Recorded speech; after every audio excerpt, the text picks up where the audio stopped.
Muy buenas tardes, estimados estudiantes. El día de hoy nos reencontramos nuevamente en clase y vamos a entrar a un tema nuevo. ¿Sí? Vamos a hablar el día de hoy acerca de la estructura de membrana, ¿correcto? Entonces vamos a iniciar la clase, no sin antes pues agradecerle a Dios. Querido Padre que estás en los cielos, santificado y glorificado sea tu nombre, Señor. En esta tarde te pedimos que el tema que se va a impartir el día de hoy quede grabado, Padre Santo, y que puedan aplicarlo, Señor, en su estudio diario. Te ruego sus favores en el nombre de Jesús. Amén. Muy bien. Vamos a continuar entonces y vamos a comprender qué es lo que vamos a ver de este tema. Primero vamos a entender un poco acerca de los modelos que se postularon para el diseño de la membrana plasmática, ¿sí? Actualmente ustedes conocen cuál es la estructura de membrana, pero hubo todo un proceso para llegar a ello. Entonces vamos a refutar las teorías, ¿no? Vamos a analizar teorías del modelo de Dobson y Danieli, ¿correcto? Y también las de Singer y Nicholson, ¿sí? Vamos a comprender también que el colesterol, ¿correcto? Es un componente de las membranas en las células animales, ¿sí? Vamos a comprender que las proteínas de membrana van a diferir en cuanto a la estructura, ubicación o membrana, ¿no? Ubicación de la membrana y función, y los fosfolípidos pues son los componentes que van a formar la bicapa en la membrana, ¿correcto? Muy bien. Veamos entonces, bicapas de fosfolípidos. ¿Qué debemos entender primero? Debemos entender que los fosfolípidos forman bicapas en el agua debido a las propiedades anfipáticas de las moléculas de los fosfolípidos, ¿sí? Pero para entender esto, para entender cómo es que los fosfolípidos van a formar bicapas por propiedades anfipáticas, debemos entender primero qué son sustancias hidrófilas y qué son sustancias hidrofóbicas, ¿ya? Las sustancias hidrófilas son sustancias que son atraídas por el agua y tienden a disolverse en ella, ¿ya? Claro ejemplo tenemos, por ejemplo, la sal, el azúcar, ¿sí? Son sustancias hidrófilas. ¿Por qué? Porque al mezclarse con agua, ¿sí? Van a poder disolverse debido a que estas moléculas, ¿sí? Van a disociarse y formar iones. Estos iones tienen una carga, lo que conocemos como carga eléctrica, ya sea parcial o neta, y por lo tanto forman polos, al igual que el agua. El agua es una molécula polar y al mezclarse con otra sustancia polar, pues se van a poder disolver, ¿sí? En cambio, las sustancias hidrofóbicas son sustancias que son repelidas por el agua, es decir, no se pueden mezclar con ella. En parte, cuando estuvimos hablando acerca de la química y todo ello, ¿no? De mezclas y sustancias, ustedes ya tienen este concepto, entonces solamente es un repaso de ello, ¿no? Porque ustedes ya saben qué implica esto. Entonces, sustancias hidrofóbicas, por ejemplo, son las grasas, los aceites, ¿sí? Pues estas sustancias no tienen ninguna carga eléctrica, es decir, no forman iones, ¿no? Entonces son apolares, por eso es que no se pueden mezclar con el agua, ¿correcto? Entonces, teniendo este concepto básico, vamos a poder entender la estructura de los fosfolípidos. Miren, a simple vista, ¿ya? O de manera gráfica, podemos dibujar a los fosfolípidos de esta manera, ¿correcto? Cuando vamos a hacer nuestro dibujito de membrana plasmática, o de esta manera, ¿ya? Pero en manera química, así es como se ve un fosfolípido, ¿ya? De manera química, así se ve. Miren, ¿sí? El fosfolípido es una sustancia, ¿sí? Son sustancias inusuales, porque a diferencia de otro tipo de sustancias que son polares o apolares, en el caso del fosfolípido, tiene dos partes, ¿ya? Tiene una parte hidrófila y otra parte hidrofóbica. Por eso es una sustancia anfipática, ¿ya? Por esa razón. Miren, la cabeza, ¿ya? La cabeza, esta parte de acá, solo esto de acá, ¿ya? La cabeza, nuevamente lo voy a resaltar con otro color para que puedan comprender, ¿ya? Miren, la cabecita está aquí, toda esta parte de aquí, ¿ya? Toda esta parte de acá. Esa cabecita de fosfato, ¿ya? Es una sustancia hidrófila. Profesor, ¿por qué es una sustancia hidrófila? Porque esta parte presenta una carga, ¿ya? Presenta una carga negativa, ¿ya? Entonces, al tener una carga, ¿lo convierte en qué?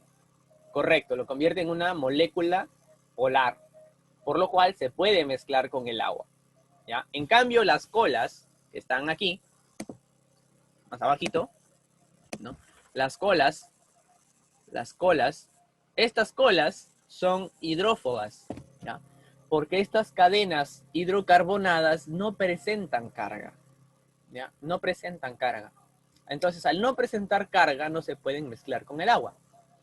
Por esa razón es que la cabecita siempre va a estar, ¿quién?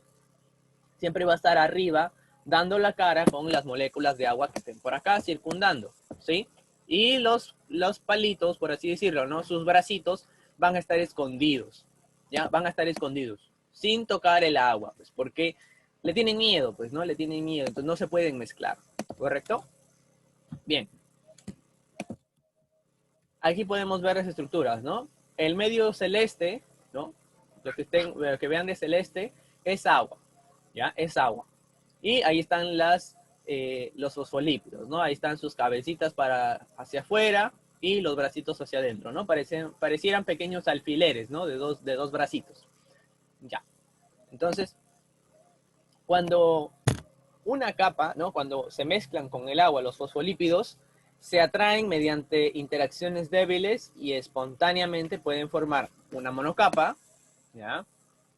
Una micela, ¿sí? Que es como una especie de esfera, una bicapa, que es la estructura más estable que existe, o un liposoma, ¿ya? Que es como una especie de racimito, ¿sí?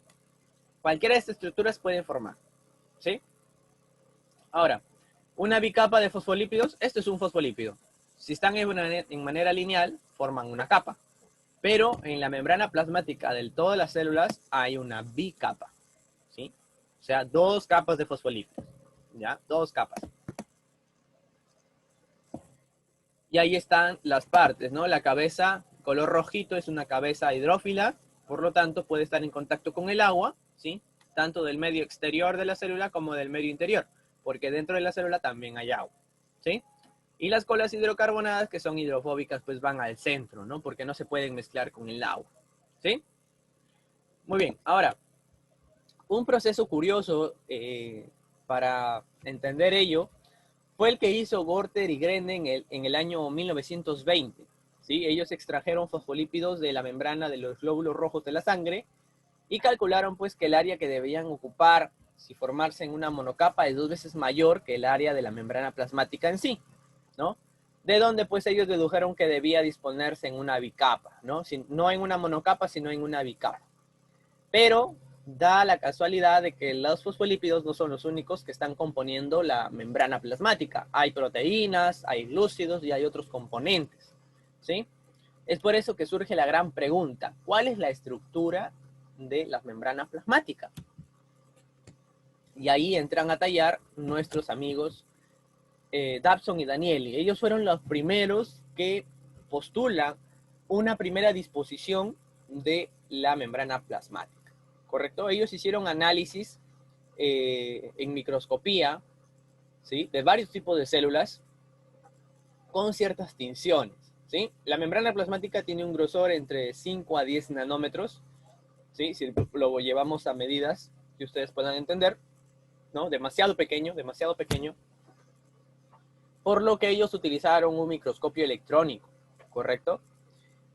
El cual revelaba para ellos una disposición trilaminar en 3 capas.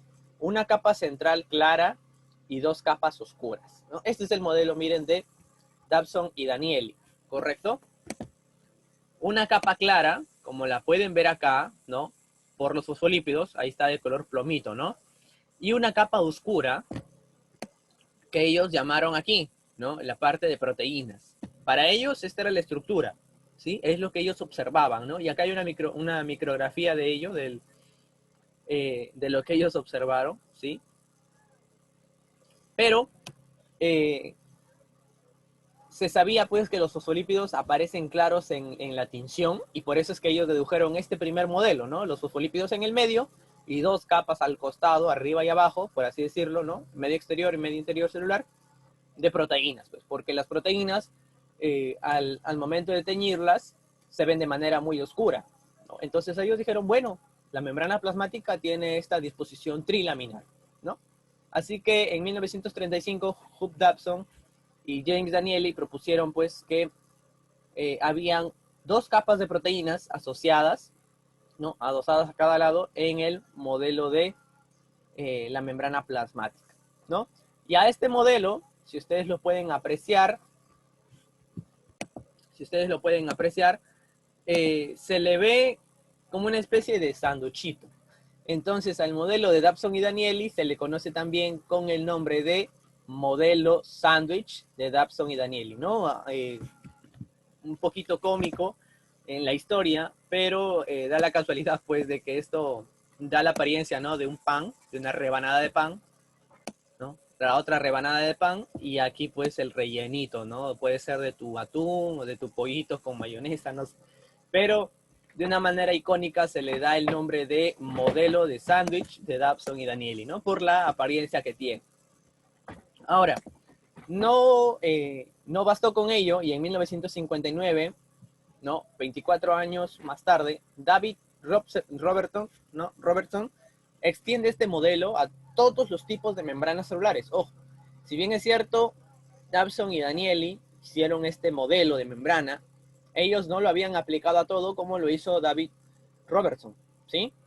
Y él en 1959 extiende este concepto como la unidad de membrana. Pero existían ciertas objeciones con este tipo de modelo, ¿no? Porque si existía una capa de proteínas, ¿cuál era la manera en cómo la célula se comunicaba con otras? ¿Cuál era la manera en que las sustancias podían pasar del medio extracelular al medio intracelular? No había una explicación para ello y por eso es que se hicieron hincapié en este primer modelo. Así aparece la famosa implicancia de las proteínas de membrana. Número uno es que la primera función de la membrana es formar una barrera que limita el espacio libre, ¿no? El paso libre de sustancias. ¿Correcto? Recuerden que la membrana, cuando estuvimos hablando de la estructura celular, decíamos que la membrana es la parte que selecciona qué sustancias van a entrar y qué sustancias van a salir. ¿Correcto? Entonces, la bicapa de fosfolípidos es responsable de que las sustancias hidrófilas disueltas en agua, como las sales, la glucosa, no puedan atravesar la capa hidrofóbica. Para eso se van a necesitar proteínas de membrana, ¿sí? Y el resto, pues, de funciones de la membrana plasmática las desempeñan, pues, proteínas, ¿correcto? Y en menor medida los glúcidos, como por ejemplo para la intercomunicación, ¿no? Para la comunicación entre una y otra célula, ¿sí? Entonces, funciones de proteínas de las membranas. ¿Cómo debían funcionar realmente? Primero, sitios de unión de las hormonas, ¿no? Receptores de hormonas. La hormona se une a la proteína receptora de la membrana y transmite la señal a otra proteína en el interior de la célula. Básicamente es una primera función, ¿sí? Lo hemos visto en la parte de ultraestructura celular. Número dos, otra función de las proteínas de membrana es que es una función transportadora y también lo vimos en la parte de proteínas, ¿recuerdan? Claro, también lo habíamos visto en la parte de proteínas, ¿no? ¿Por qué?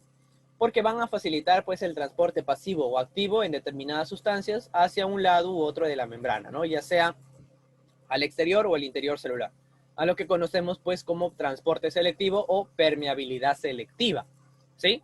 Algunos tienen forma de canales pasivos, otros cambian de forma, ¿no? Va a depender ya del tipo de función que aplique esta proteína de transporte, ¿correcto? Adhesión entre células mediante uniones estrechas entre sus membranas y la comunicación, ¿sí? Entre célula y célula. Entonces, las proteínas de membrana van a diferir en lo que se refiere a estructura, ubicación de membrana y función, ¿correcto? Difieren de ello. Y por eso se hace hincapié en el primer modelo de Dobson y Danieli, porque no daba espacio a que pues exista un sitio de unión de hormonas, no daba espacio a que existan proteínas de transporte, ¿no? Para que se pudieran comunicar, no daba espacio a ello. Entonces, había algo de carencia en ese modelo, ¿sí?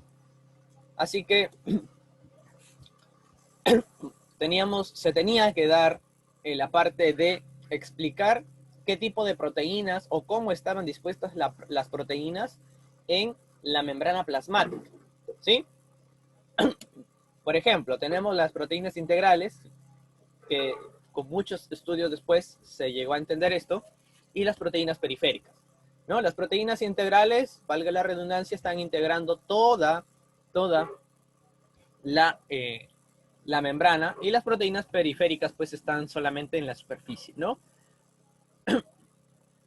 Entonces vamos a entender que esta parte de las proteínas jugó un papel muy importante en el momento del desarrollo del modelo de la membrana plasmática de las células, ¿correcto? Ahora, las proteínas integrales, al igual que la bicapa de fosfolípidos, tienen dos regiones. Una región hidrófila, que está a la superficie, ¿no? En la superficie exterior e interior, y una región hidrófoba, que está al interior, así como los bracitos de los fosfolípidos, ¿correcto? Lo mismo, es similar la estructura, ¿sí? Solo que son proteínas, ¿sí? Y las proteínas periféricas sí son, pues, más que nada, por el hecho de estar a la superficie, son hidrofílicas, ¿no? Ahora, esta orientación de las proteínas es fundamental para que lleven a cabo su función de forma correcta, ¿sí? Si están en el medio exterior, ¿no? Si están dando la cara al exterior celular, quiere decir que se van a encargar, pues, de comunicarse con otras células, ser receptores de hormonas, y si van a estar en el interior celular, va a pasar algo similar, ¿no? Van a entender que en los procesos internos, como por ejemplo, las proteínas que van a ser excretadas al exterior, van a pasar por supervisión de estas proteínas y van a ser exportadas de manera correcta, ¿sí? Muy bien. Es por eso que surge el modelo más adelante, ¿no? Años más tarde, de Singer y Nicholson, ¿sí? Y a este modelo es el aceptado hasta la actualidad, llamado el modelo del mosaico fluido, ¿sí? En 1972, 37 años más tarde, Singer y Nicholson proponen el modelo del mosaico fluido, que reemplazó totalmente al modelo de Dabson y Danieli. Lo rebatió, ¿sí? Lo rebatió por completo. ¿Qué decía este modelo? Decía que la bicapa de fosfolípidos forman la base estructural de las membranas biológicas, ¿sí? Además decía que las proteínas se encontraban inmersas total o parcialmente en la bicapa, lo que conocemos como proteínas periféricas o proteínas integrales, ¿correcto? Decía además que los fosfolípidos y proteínas formaban un mosaico en el que todas las piezas, tanto fosfolípidos como proteínas, estaban encajadas unas con otras sin dejar huecos, ¿sí? Sin dejar huecos.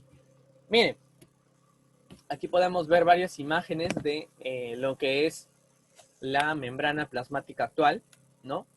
Proteínas periféricas, ¿sí? Proteínas que están integrando toda la membrana, proteínas integrales, ¿no? Aquí igual, proteínas integrales, ¿no? Proteínas periféricas, ¿correcto?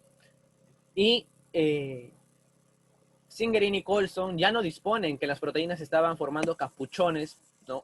En toda la membrana, sino que estas proteínas que Dabson y Danieli describían como una capa, ¿no? Exterior e interior, las adosaron de tal manera que se formó un mosaico, ¿no? Un mosaico, como una especie de caja, en donde todo estaba perfectamente ubicado, ¿no?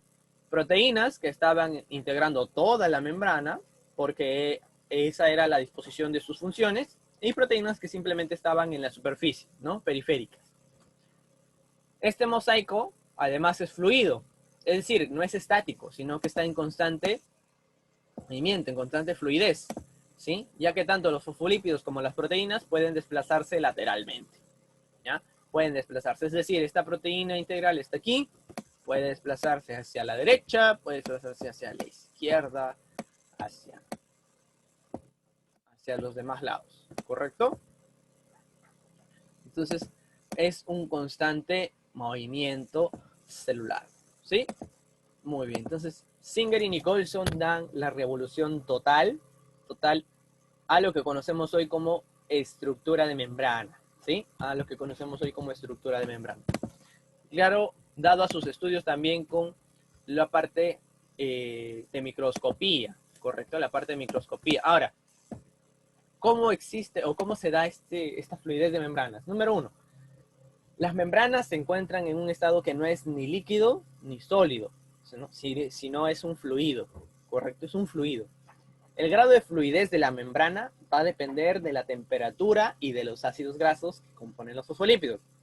Es decir, si hay una mayor temperatura, mayor va a ser la fluidez. Y si es menor la temperatura, pues sucede todo lo contrario, ¿no?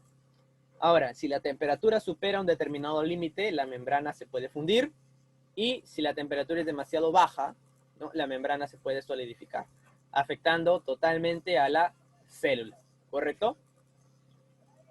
Los fosfolípidos de colas largas proporcionan más fluidez que los de cola corta, ¿sí? Dentro de la clasificación de fosfolípidos tenemos ello, ¿no? Los de cola más larga o los de cola corta, ¿sí? También están los ácidos grasos que están formando los fosfolípidos. Las colitas son ácidos grasos, ¿sí? Y los saturados pues se van a empaquetar mejor, ¿correcto? Por lo que la membrana va a ser más consistente, menos fluida y solidifica antes a bajas temperaturas. En cambio, los fosfolípidos que tienen ácidos grasos insaturados, ¿sí? Es decir, aquellos que están acá, miren, formando unas colitas que se desvían como a la derecha o a la izquierda, ¿sí? Permiten que los ácidos estén más separados, ¿no? Y la membrana se vuelve más fluida y se va a licuar antes con altas temperaturas. Ahora, la proporción de ácidos grasos saturados e insaturados determina una mayor o menor fluidez de la membrana, ¿sí? Es decir, en resumen, para que no se mareen mucho, estos bracitos, llamados ácidos grasos, van a determinar cuán fluida va a ser la membrana, ¿sí? Cuán fluida va a ser. Y le va a permitir, lógico, cumplir, ser más estable a las células, ¿correcto? Porque recuerden que la membrana es la primera barrera. Y en el caso de las membranas de las células animales, no existe algo que les dé forma, ¿no? Lo que le da forma es este mosaico fluido que está en constante pues movimiento. Es por eso que hay muchísimas formas de células animales, ¿no? Tenemos células de tipo neurona, donde el citoplasma pues está formando como una especie de estrella, ¿correcto? Tenemos células cóncavas, ¿no? Células ovoides como los óvulos, ¿correcto? Entonces, debido a ello es justamente esta funcionalidad, ¿no? La funcionalidad de la membrana va a depender de que tenga un grado de fluidez muy preciso, sobre todo, como les digo, en células animales, ¿no? Porque en células vegetales pues hay otros componentes que le van a dar esa característica de fluidez a la célula, ¿correcto? Ahora, el colesterol, ¿sí? El colesterol, aquello que quizás se piense mucho que es malo, en realidad el colesterol existen dos tipos, ¿no? El colesterol bueno y el colesterol malo. Ahora, cierto tipo de colesterol es un componente de las membranas en las células animales. Ojo, el colesterol no es solamente lo que conocemos como grasa buena o grasa mala, no. El colesterol es un componente de las membranas de las células animales. Y este componente, correcto, llamado colesterol, es un lípido, ¿sí? Que no es grasa ni aceite, sino es un esteroide. Ya, es un esteroide, sino que coloquialmente pues se le conoce con el nombre de grasa, ¿no? Pero en realidad el colesterol es un esteroide, ¿ya? Y también tiene este extremo, ¿no? Al igual que los fosfolípidos, un extremo hidrofílico y un extremo hidrofóbico, ¿ya? Y esto le permite adherirse a las colas hidrófobas de los fosfolípidos, ¿sí? Ahí está, va a estar ahí metido, ¿no? Y la cantidad varía dependiendo pues de las células animales, ¿no? Dependiendo de qué tipo de célula animal sea, va a tener mayor o menor cantidad o concentración de colesterol, ¿sí? Y el colesterol va a estar distribuido de manera heterogénea, ¿correcto?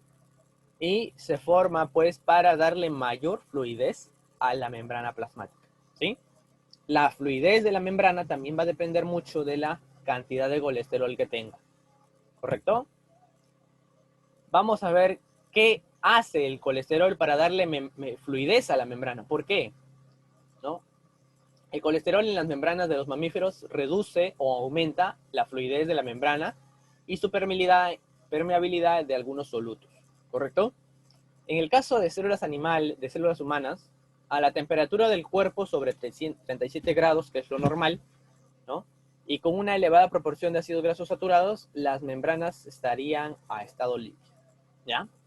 Pero el colesterol impide ello, ¿correcto? En las células animales el colesterol va a proporcionar cierta estabilidad y un adecuado grado de fluidez en un mayor rango de temperaturas, ¿ya?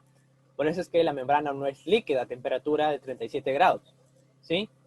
Disminuye por lo general la fluidez de las membranas al colocarse entre las colas móviles de los fosfolípidos, interrumpiendo su movimiento lateral, por lo general, ¿ya? Pero esto va a depender de la proporción de colesterol que haya en la membrana, ¿sí? Si hay más, lógico, la fluidez se reduce. Si hay menos, lo contrario, ¿no? Va a evitar que la membrana se solidifique ante bajas temperaturas. Miren, impide que la membrana se vuelva líquida a altas temperaturas e impide o evita que la membrana se solidifique, o sea, se vuelva sólido a bajas temperaturas. Imagínense este funcionamiento de la membrana del colesterol en la membrana plasmática, ¿no? Es por eso que podemos, y varios seres vivos, ¿no? Pueden sobrevivir en condiciones muy, muy bajas, ¿no? ¿Por qué? Porque hay colesterol en las membranas de estos seres, ¿no? En las membranas de sus células, y impide pues que las células se solidifiquen y por lo tanto el animal muera, ¿no? Porque imagínense, se solidifica la célula, no hay ninguna síntesis de proteínas, no hay ninguna reacción, el animal tiende a fallecer, ¿correcto? Ahora, eso es con respecto a las células animales, ¿no? Y lo último es que facilita a la membrana, ¿no? Que la membrana se curve y adopte formas cóncavas, lo cual facilita la formación de vesículas durante la endocitosis, ¿correcto? Ahora, en el caso de células de plantas, bacterias y animales que hibernan en invierno, por ejemplo, cambian la composición de los fosfolípidos, incrementando la proporción de ácidos grasos insaturados cuando las temperaturas bajan. ¿Cómo así, profesor? A ver, no me quedó muy claro. El colesterol, ¿ya? De las células va a permitir que los ácidos grasos insaturados, ¿sí? Se incrementen para permitirle pues al animal, como ya les había dicho, resistir estas bajas temperaturas, ¿correcto? Estas bajas temperaturas. Y lógico, estos ácidos grasos pues van a permitir que la célula en este estado de hibernación, por ejemplo, de los osos, ¿no? Va a permitir que las células lleven a cabo su función de manera más adecuada, ¿no? Durante este proceso de este animal, ¿no? Igual en plantas o en bacterias, ¿correcto? Muy bien, estimados estudiantes, entonces hemos culminado la clase el día de hoy, esperando pues que hayamos podido entender un poco más acerca de cómo funciona la estructura de membrana de las células y que este modelo no fue así años atrás, ¿no? Recordemos que están, pues, el primer modelo de Dabson y Danieli que dieron un primer paso para dar el modelo final de la membrana plasmática, ¿correcto? Bien, estimados estudiantes, nos vemos en la siguiente clase, cuídense mucho y Dios los bendiga.